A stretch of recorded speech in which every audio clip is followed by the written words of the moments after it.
Bien, lo que hoy vamos a ver es un tema que ustedes dirán, esta profe siempre dice que los temas son importantes, pero en general es un tema que debería verse en la química de tercero y rara vez se alcanza a ver, ¿no?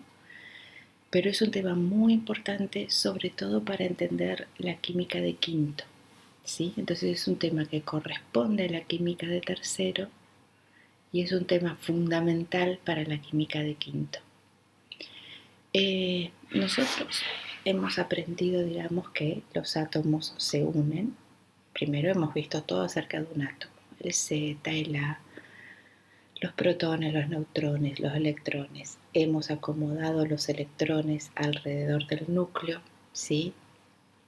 Hemos aprendido que lo más importante es conocer los electrones del último nivel de energía, ¿sí? Y luego hemos aprendido que esos átomos se unen, ¿sí? Para parecerse al gas noble más cercano y tener en algunos casos 8 electrones en su último nivel y en algunos casos 2 electrones en su último nivel para parecerse al helio. Bien, entonces ahí también aprendimos que deducir eso lleva a cosas sencillas como una unión iónica, metal, no metal, unión covalente, comparten.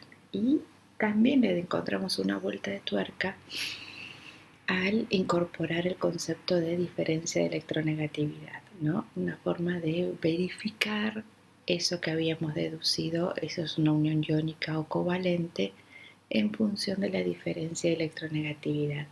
Mayor o igual que 1,9, unión iónica, menor que 1,9 hasta 0, covalente. Bien, entonces lo que ahora vamos a aprender es qué ocurre cuando ya esa unión se produjo, ¿tá?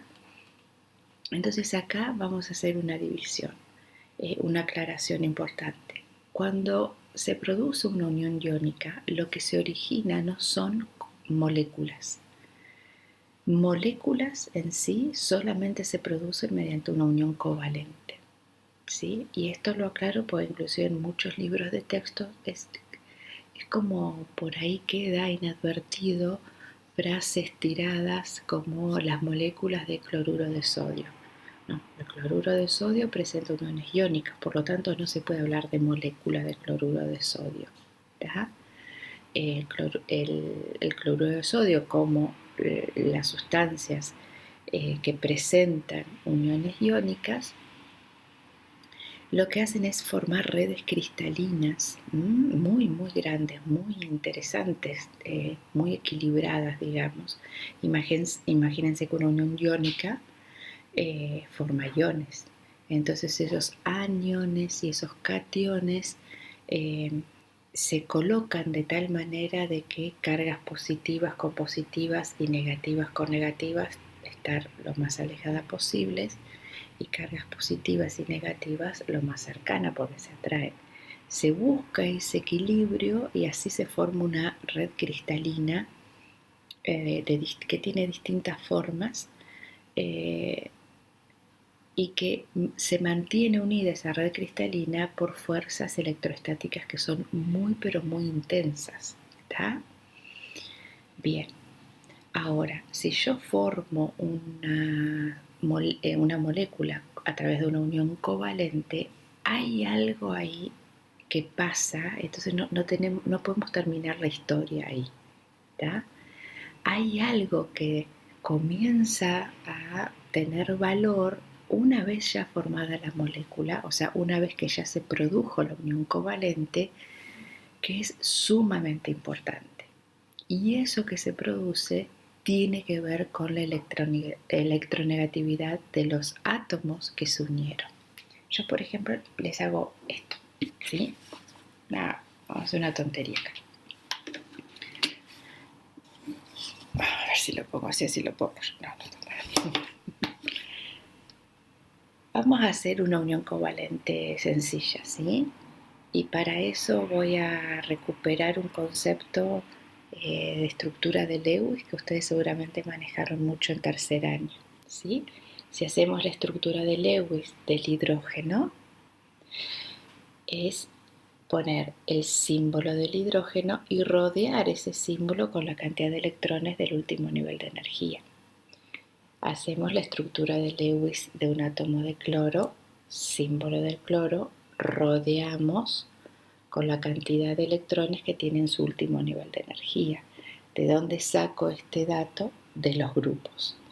El cloro pertenece al grupo 7 de la tabla periódica, por lo tanto tiene 7 electrones en su último nivel de energía. El hidrógeno es un no metal, el cloro es un no metal, por lo tanto lo que van a hacer es formar una unión covalente.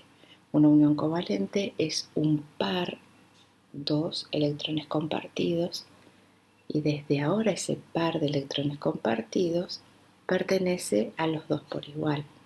Eso que hace que el hidrógeno tenga 1, 2 electrones, se parece al helio. El cloro 1, 2, 3, 4, 5, 6, 7, 8, se parece al gas noble más cercano, al que no me acuerdo cuál es. ¿Sí? Pero así hace reflejo. Ahí. Bien. ¿Qué es lo que ocurre? Ya se formó esa molécula, ¿sí? Ya se produjo la unión. ¿Qué es lo que ocurre aquí? El hidrógeno tiene una electronegatividad de 2,1 y el cloro tiene una electronegatividad de 3, si no mal recuerdo.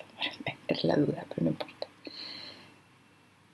Se forma esa unión, se comparte ese par de electrones, se forma esa molécula y comienza a ocurrir que al ser el cloro más electronegativo, recuerden que la electronegatividad es la capacidad de un átomo de atraer los electrones de un enlace químico.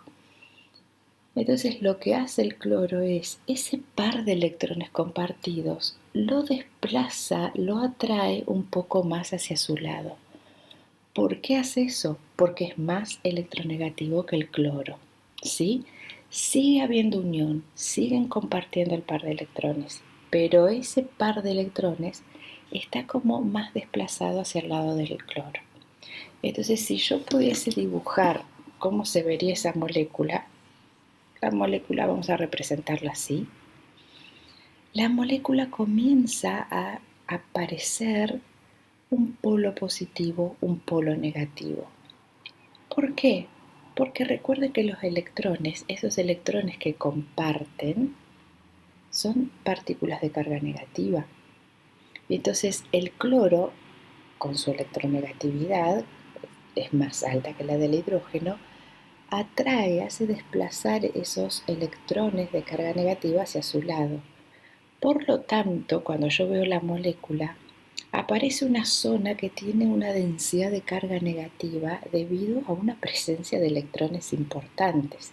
Seguramente, en este caso, es donde está el cloro. El hidrógeno, al ser menos electronegativo, permite que esos electrones, ese par de electrones compartidos, se desplace hacia el cloro. Con lo cual, donde está él, aparece una densidad de carga positiva. ¿A qué se debe la densidad de carga positiva? A que ese electrón que se desplaza alejándose del hidrógeno permite que aflore la carga positiva del protón que tiene el hidrógeno adentro. Cuento corto. Esa diferencia de electronegatividad, el cloro es más electronegativo que el hidrógeno, origina que ese par de electrones compartidos se desplace siempre hacia el lado del que es más electronegativo. Consecuencia, en la molécula aparece un polo que tiene mucha carga negativa y un polo que tiene carga positiva. Esa molécula, que es una molécula pues se produjo una unión covalente, se llama molécula polar.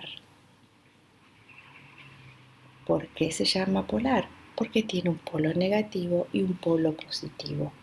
¿A qué se debe la presencia de un polo positivo y un polo negativo?